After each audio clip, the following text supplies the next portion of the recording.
Yeah, thank you. I'm delighted to join the panel. Thank you for the invite. As the token Englishman, I noticed that this is the site of the last public execution in Scotland. There's a plaque outside, so I'll try my best to avoid that fate. Thank you. I'll talk about trade and the economy in general. And I was posting something a few days ago on social media, as I do far too much, and somebody just replied to me, who I think was probably a disciple of Professor O'Brien, and just said, well, it's all about logistics, really. And it is really, actually, at the end of the day, so it's correct. 200 years of European economic hegemony is over, is the basic point here. We wrote the rules, we dominated the trade numbers, we created the technologies, we invented weaponization of dependencies. Actually, most technically, the UK invented the weaponization of dependencies in the 19th century and the 18th century, with India and China in particular. And now others have caught up. We're no longer the bosses. This is not Cold War 2.0. We have to recognise the rise of China in particular. We are no longer globally competitive for the manufacture of many goods because others have caught up with us. In the 1980s and the 1990s, let's say, Europe and the US typically accounted for around 50% of global imports and exports. Within a few years of 2008, the global financial crisis, this had dropped to around 40%, and it's not going up anytime soon. That's goods and services. We've heard different parallels today. The one I've been using is that the EU, or Europe and the US, are the family firm facing competition as they decline, who start suing each other because they can no longer cope with the competition. We've seen a few family firms like that, and that is the Europe and the US. They cannot get on with the fact that they're no longer able to run the world between them. I'm not doomster about the future prospects for Europe. We actually have many skills, we have many strengths. They just don't fit well to our current politics, which demands that we return to an era of manufacturing. Most importantly for me, to understand what may happen in the future, we need to understand how we got here. And how we got here wasn't a political decision to embrace hyper-liberalisation, as has often been claimed. How we got here predominantly was technology. Was the fact that there's been an interconnectivity revolution of the last 30 years, 35 years probably since the early 1990s, and it has changed our world fundamentally in all manner of ways. And when you put it together with the productivity revolution that has been going on for many years before that, we now have, as default, global markets for goods and actually increasingly for services as well. And that is a complete life changer. It has, we are just a small part, the UK is a small part, Scotland a small part of this bigger picture. So how do we fit into that bigger picture? What just happened was, we can now send anything, anywhere, electronically in moments. And why that's so important is that we used to have factories where you had to do everything on site because that was the easiest way to maintain control. Now you can do it anywhere around the world and you still have control on what is happening. You used to predominantly sell products from that factory. If you may import some raw materials, but you predominantly sold products domestically. You no longer do that. Your market is global for whatever you produce. You can send anything around the world instantly, whether that's a design for a new car, broadcasts, yoga lessons, surgery. Internet links have become faster and more robust. They've just completely opened up the world. Drone designs, drone productivity. I mean, that's what one of the things I took out this morning, which I was kind of well aware of, is how fast the world of war has changed in the last couple of years. We talked about COVID earlier. COVID, yes, it was a pandemic, but I took the lesson. No pandemic has ever been defeated quicker than COVID because of the interconnectivity. So what also happened, the number of goods and services available dramatically increased. Their production is no longer tied to any particular place. They can happen anywhere. Large companies have become more powerful because they are the ones that can establish large supply chains. We have this enormous rise of regulation across the world, where governments are trying to do their work through, in many cases, regulation, which only advantages large companies even further because they can actually overcome them. And political parties are based on traditional manufacturing models that were out of date already 30 years ago, and they're even more so now, and that's why we've got 5 political parties who are, or 6 or however many we've got, all competing. China was able to take advantage of this particularly and produce cheap goods of increasing sophistication, now developing their own innovation.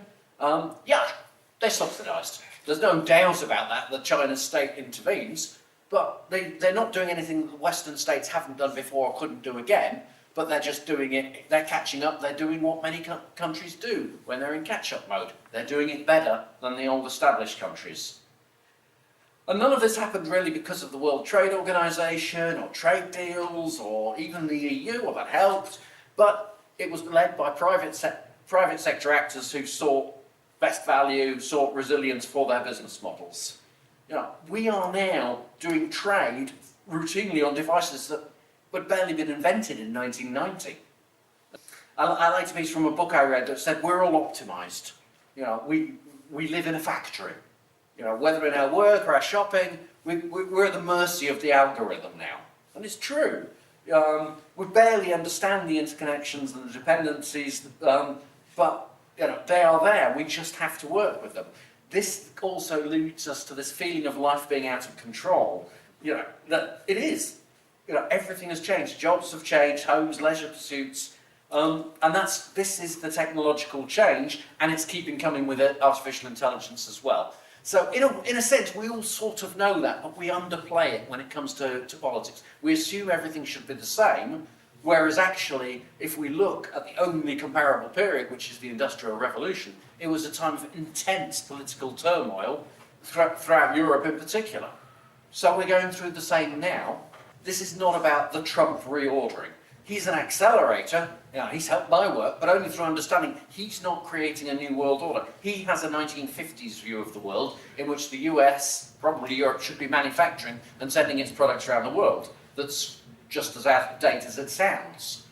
The US has been trying to bring back manufacturing for 10 years. It's a bipartisan agreement, during which time manufacturing jobs in the US have gone down. Because productivity is just so high, we just don't need mass factories anymore.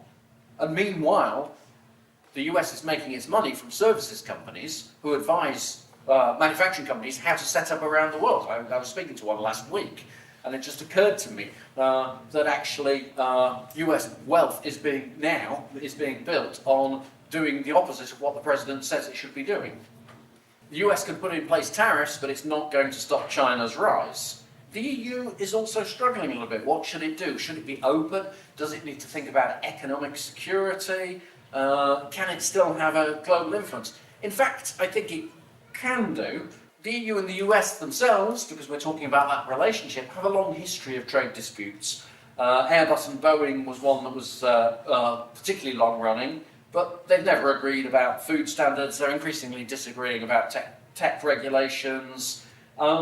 And as the power dwindles, it's increasingly unlikely that they will agree. The last chance was the EU-US negotiations on the TTIP, the Transatlantic Trade and Investment Partnership, that finished without a deal in 2016. And I think that was the last chance for them to come together before the rise of China just made it impossible. Somebody said to me a dozen years ago, in that context, they said, in a few years' time, China will consume more cars, will be buying more cars per year than the EU and the US put together. And at that point, they will have the economic power. And that has happened. And if one looks at electric vehicles, even more so. We're not in a place to write the rules anymore, is the implication of that. Now, a quick word on the UK. We're a transatlantic economy. We do 20% of our trade with the US, 50% or so with Greater Europe. And ultimately, we don't want to choose. So, in security terms, we may be forced to choose Europe, and I've got written here, like everybody has said already, geography wins. We will do more trade always with Europe than we will with the US, but we still want to trade with both. And I also think that Europe and the US, the history and the depth of contacts between them doesn't easily go away. So it's not like we have much better alternatives. So whilst I agree that we will not recreate what happened before and that it was time to move on, we will still have deeper ties between Europe and the US than in other countries. Just simply, that is the reality. There's nowhere else we're going to turn easily in this situation. UK diplomats are comfortable operating in DC, so are many European politicians. Obviously, Brexit leaders thought that sovereignty meant almost unlimited freedom. That just isn't the case. The UK needs to fit in, needs to attract your international companies. We couldn't just leave the EU with no deal and just sail around the world. We are tied by geography to Europe. And that geography then brings in lots of other factors, whether it's migration, energy, defence. So the UK is fundamentally part of Europe, and I think more and more people are understanding that because of Trump. It's just that we don't really want to throw away. The US will still be a big player. So we don't want to throw that away, but it will never be the same. I agree with that. So what happens in the future? I mean, Trump's time will pass, and I agree again that he's a master manipulator, master politician. I don't think we will quite see the same again, but the US has been pivoting away from Europe at least since President Obama. They have a different view of China as well. The US has this strength, it's both as a continent in its own right. It has that self-sufficiency, or greater self-sufficiency than Europe has. Europe has always relied more on trade than the US. The US can also look to Asia. If that's the new centre of global economic gravity, as it seems, then the US is looking Pacific-wise as much as it is over the Atlantic.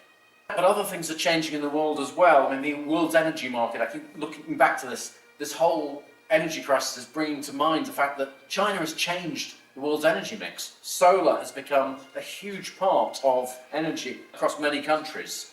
So we're headed for an era, I think, of multipolarity, multiple orders of rules, and probably this taking some time for the US and Europe to understand and kind of regret what they've lost. I mean, nostalgia is really strong as a political force at the moment. In terms of multilateral institutions, none of the major powers particularly trust each other, so I think that they are going to be slow to come back into working order. And yet you do see China and the US to a degree understanding that they can't fully engage in a trade war because they have those dependencies. And really there are thousands of economic dependencies. One of the things that's happening at the moment is that people are talking about, oh, there's too many interdependencies and it's making us insecure. Interdependencies are a fact of, well, have always been a fact of life. And the more interconnected you are, the more they are a fact of life. And I think people will come to see this again, but for the time being, we will waste a lot of resources trying to put in place alternatives when actually we don't really need them. What you need is, that's why you need global rules in order to be able to obtain the different products that you need. I suspect all of that will take a long time, but that was the lesson. From the lesson in creating the World Trade Order was from the 1930s when tariffs were used to create, in effect, weaponized trade. Now we're going to weaponize trade in other ways, and then we'll realise that was also a bad idea, and there will be rules to stop it. But I think that will take some time. The UK will simply, frankly, I think, have to just join in with what our major neighbours do, with more or less influence, depending on whether we choose to join as a full party in that or be slightly to one side as we are at the moment. The US and Europe just don't have those options of partners beyond Canada, really. There's one or two, we talk a lot to Japan or Singapore, but Japan and Singapore have to think about the rise of China. They are in that neighbourhood. So I just think that otherwise economies will adapt, institutions will adapt, but this will all take time. I mean, if we're in that transition period at the moment, and if we're in a certain sense of denial, as we are in security, but as we are on the economics as well and the technology, it will all just take longer. Does this change? Do we reject technological progress and go back to a world that was? Again, the lesson I would draw from the Industrial Revolution is that didn't happen. The railways brought this phenomenal change in terms of they opened up countries and travel around the world. It also helped facilitate war, but ultimately we didn't throw away the railways, just as we're not going to throw away the internet. That's the reality that we're here to stay with. And artificial intelligence, who knows, but it will have a big impact. What I think happens as a result of it is it's this period of adjustment that we're going through. It will take time. I'm not down about Europe's ability as long as we realise we have to adjust. There's a reason why all those pipes are playing outside and there's a whole parade, is that Europe is a place people want to come. They want to come whether as tourists, they want to come as businesses. It's still a place where people from around the world, companies from around the world want to show they can make it here. This is the old continent, if you like. This is the one that has the most stable rules framework. These are strengths that we can use in the new economy if we choose to do so. And what's the world going to be? I think it will be a world of networks, where networks we have between Europe and the US, between the UK and Europe, will still be important, but there will be other networks, and they will go into China and the neighbouring countries around them. I'm thinking about, as well as the cultural variable. Right now we're in this space, we're ageing societies where we're more risk averse in Europe particularly. Will that change? Well, it could do. But I think it probably needs to, because that is also slightly holding us back at the moment. But overall, what I would say is, we're going through a lot of turmoil now. We probably will for a while, but in the end, my theory is still one of positivity. Countries do adapt to technology that is going on. The politics may look messy now, but there is a chance going forward. And even Europe-US relations, we've heard all the reasons why it will not be the same. I agree, but equally, it will not all fall apart either. I think I'll pause that. That's great. Thank you very much. Thank you.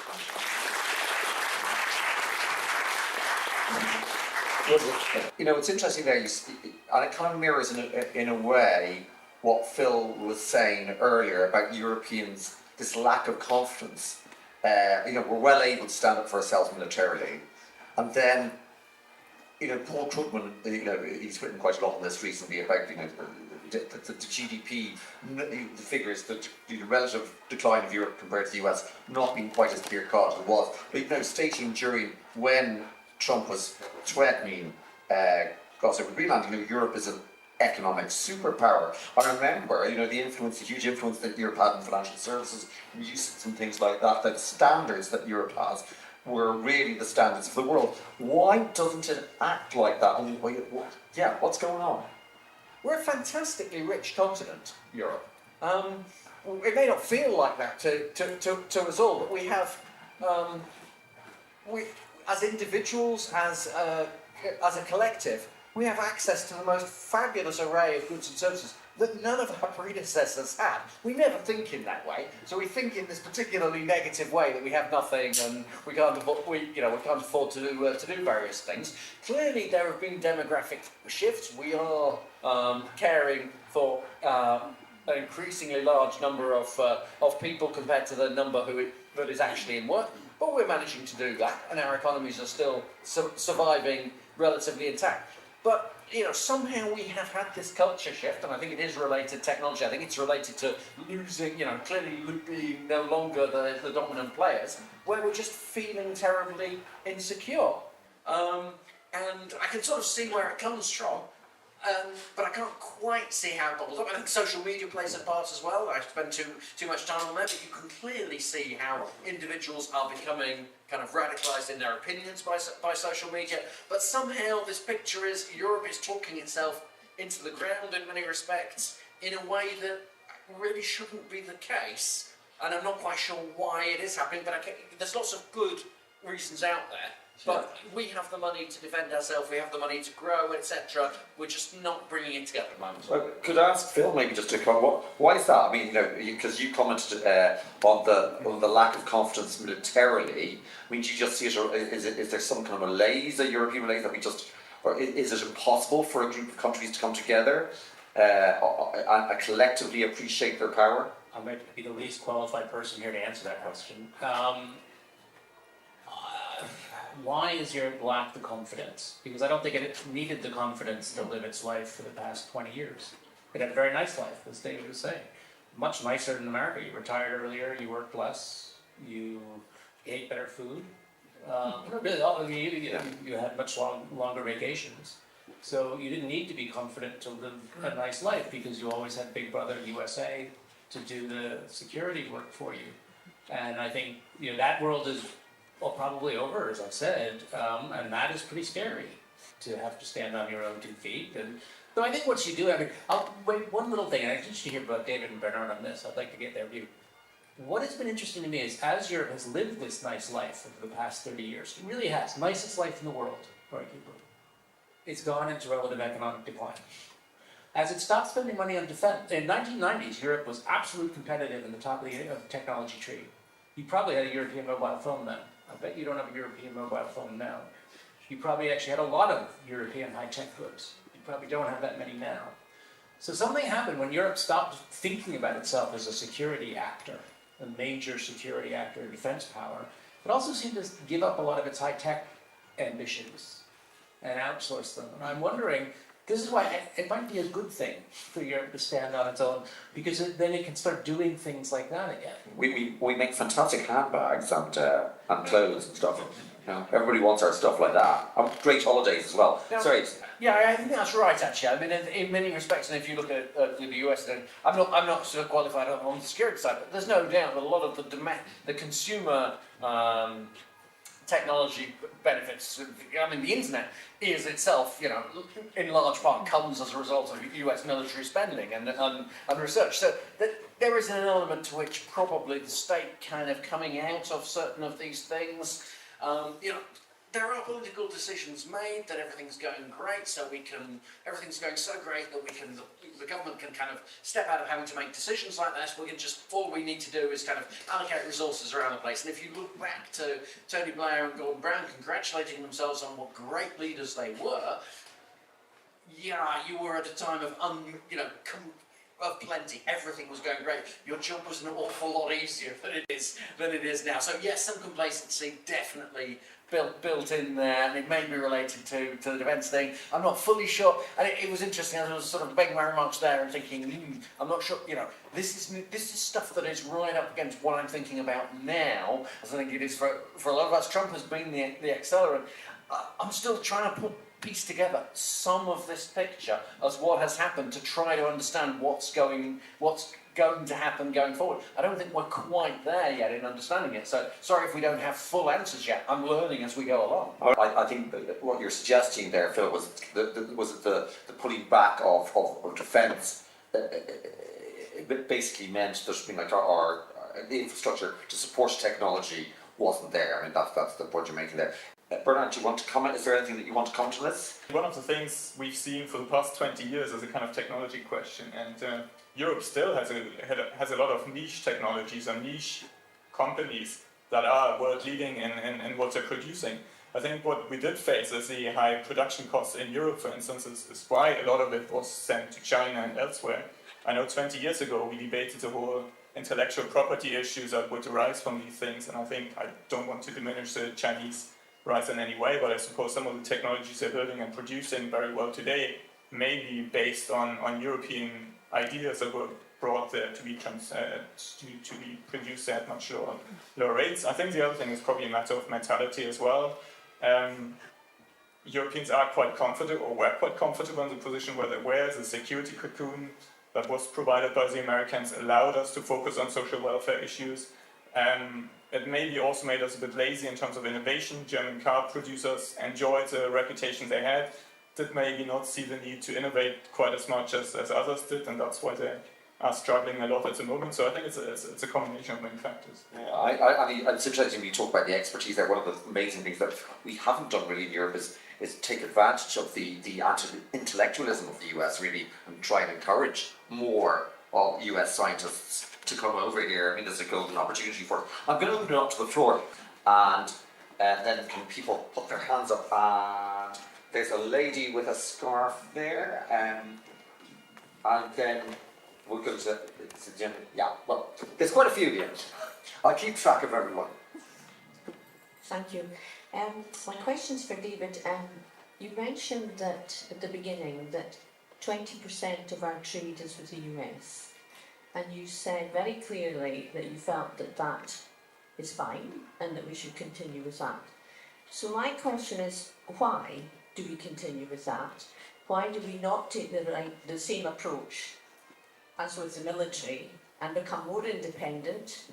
I really don't understand why we should continue to have trade with the US. Of course we have to find other markets, but we need to work harder at that perhaps. So that's my question. I think it comes down to, it reflects actually the choices that we make as individuals and as businesses of where we feel comfortable. And the reality for me is that we do majority just about of our trade in Europe because that's the easiest to get to, it's the easiest to understand and to talk to. The next place that businesses obviously look is to the US, and frankly, the US increasingly, a lot of the scientists may not be coming here, but an awful lot of young US folk are coming here because I hear them wandering around. A lot of young folk from the US and running their companies, they now want to be based in Europe or frankly anywhere other than under Trump, and that will create another set of relationships that will lead to more trade. So I don't think it's something that we choose as governments. I think it's kind of, your position is almost chosen for you, just like geography is a determinant of this, but so are the depth of those ties. And the reality is, I think we will still have the depth of those ties. I'm afraid if the balance of economic gravity is sort of shifting eastwards to China, there's one other downside to that. There's a big downside to that for us. We're a long way from it. Why should China do more trade with us when they've got half the world's population in China, India, and in the surrounding countries? So in reality, we are going to stick with the kind of relationships that we've had, even if they are going to change, and they are changing.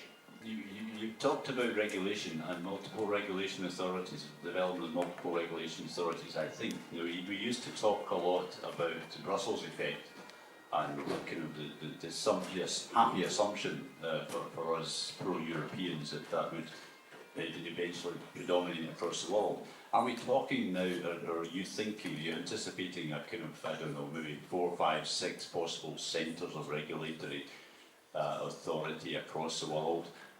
Presumably transnational, but certainly not. Is that where we're going with this? And is the Brussels effect dead now? Is that European strength gone? Great question. So the Brussels effect originated as the EU would set regulations, and companies around the world would say to their own national governments, set the same regulation as the EU, basically, because that'll save everybody time and effort. So a voluntary process came in. The EU, in their not great wisdom, this is an example of how European politicians have not done well, is they then attempted to sort of make that deliberate. So if this is a voluntary process, then we've now got a power that we can impose over the whole world. So if we pass high environmental regulations, the world will follow. Well, it didn't quite follow, and then businesses started complaining in Europe that that the burden of regulation was too heavy. Now what is happening is that, so that was a little bit of a knock of trust in European regulation. And now what is happening is that Europe is starting to hear these conversations in Brussels around going, well, we're slightly worried about standards. China might have too much influence. We might need our own different ways of doing things, or maybe we need to be a little bit more like them. We need to be more arbitrary. And there's this sense, again, it's this loss of confidence, that Europe has lost confidence in its rule-setting ability, whereas actually this should still be a strength. Even though I think we are headed to in the short term to the fragmentation you just mentioned of different people groups trying to set rules. You're seeing a lot of activity between, for example, China and the Southeast Asian countries of ASEAN, where they are doing different things on standards. But ultimately, yes, even in China and many other Asian countries, they will trust European rules more than they will trust their own rules, and this is a great potential strength if we go back to thinking of it as a potential strength. But if we start thinking that everything has to be weaponised, then we're not going to do that, and then we're going to lose our play. So it comes back to, what is Europe? For me, Europe rests on the respect for law where we came from, where our rise came from, and we are in danger of throwing that away. You referred, in your language, referred to Trump as a master manipulator, a master politician. Could I invite you to elaborate on that language? Because for me, the one is to good purpose and the other is to less good purpose and self-interest. Oh, it's entirely self-interest. But a politician of stature, of statesmanship, will look wider for the common good. Well, now I'm playing. You conflated them in the one person. No, I'll play it back to you. So in my terminology, a politician can have many interests, whereas a statesman is somebody who is actually putting the country first, and that could never be said of President Trump. But this is also important for why I don't think he is creating a new economic order or anything like it. He's not interested in creating a new order. He's interested in himself first and foremost. Now, you may disagree. You seem to agree. He's interested in himself. He can't create a new global order. How much money he and his family can take out of it, and how much personal glory, etc. And so we all have to respond to that. But this also, I do want to push back on a few people say, well, there may not be Trump, but there'll be could be worse to follow. Yeah, the next president of the US is not necessarily going to be great, and they may still have all the undertones as you previously mentioned. But history tells us it's unlikely to be somebody who has such kind of control of their party in a way that Trump has. And therefore there will be more opportunity to work with the US in the future, because it won't just all be about Trump and his own personal rationale. When it comes to sort of manufacturing and defense, so you're saying that are we paying too much attention to sort of manufacturing, living in this old sort of paradigm, this old world, but at the same time, isn't manufacturing very important to have credible defense? Maybe that's what does balance between these two look like to you? Yes, the single market is incomplete. It's more complete than most countries' single markets. Even Canada probably has a less complete single market. The US almost certainly does have more internal barriers. So there is work to be done, but at the same time there is confidence to be. I don't like the way we talk ourselves down on that. I think the single market is still a remarkable achievement and functions remarkably well. In terms of the defence manufacturing, actually, I would have liked Phillip's opinion on this, because actually I sense there is something. There is an issue here. Europe will need manufacturing. So when I say we've become uncompetitive in a lot of manufacturing, that's true. But in a way, it probably doesn't matter for 90% of what we make that we are uncompetitive. We can just get it from elsewhere. It doesn't matter. But the 10%, which probably is what what is needed to start from defence, we do need to do that, and we'll need to pay some attention to that. So almost certainly, yes, and we will need defence to kind of lead on that. Anyway, apparently I haven't got any more time. But